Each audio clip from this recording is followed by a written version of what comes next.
Welcome back, everyone. We're diving deep today. And, we got to talk about those undersea cables. Yeah. Remember all the news about them getting cut in the Baltic Sea? Everyone was like, Russia. Yeah. It's got to be Russia. Yeah, I remember. Big accusations flying around. Yeah. And with everything going on, it kind of made sense, right? It sure did. But, well, get this. Turns out those cables might have just had some really bad luck. Yeah, so, it's kind of wild, right? All this tension with Russia, everyone's on edge. And then turns out, could just be some clumsy ships. Yeah, exactly. So the Washington Post, they just dropped this report. Oh, yeah. And they're saying that intel agencies, both U.S. and European, Wow.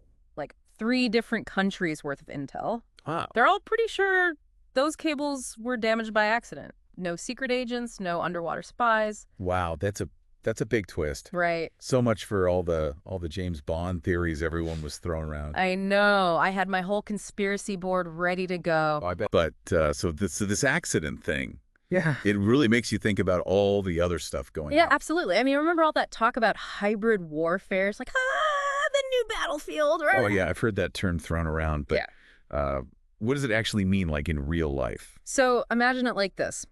You've got your traditional warfare, right?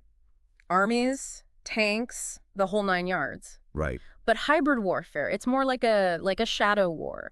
They're not sending troops across borders. Right. They're using these sneaky tactics, cyber attacks, messing with elections, spreading fake news. Oh, wow. All this stuff that can really destabilize a country without ever actually firing a shot. So it's like they're playing dirty, but it's hard to prove they're even doing it. Exactly. It's all about plausible deniability. Makes it tough to retaliate, too.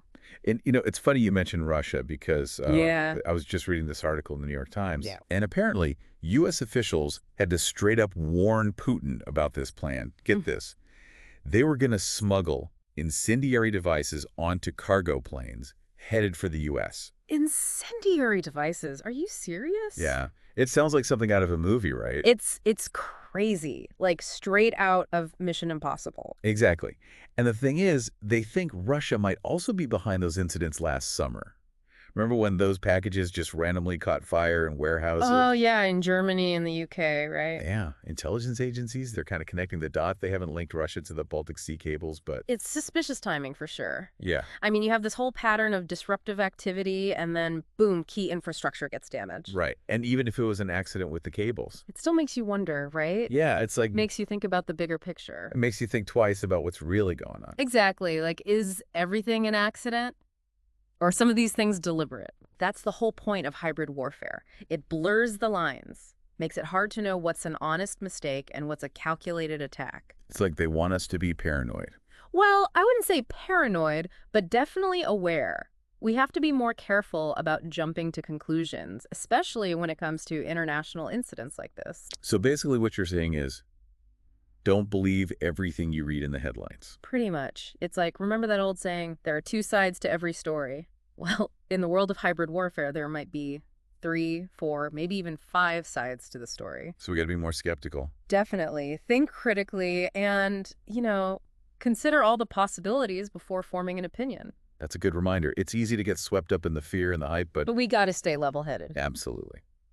So before we finish up this deep dive, I want to leave everyone with something to think about. What if, just what if, those cables were actually damaged by accident?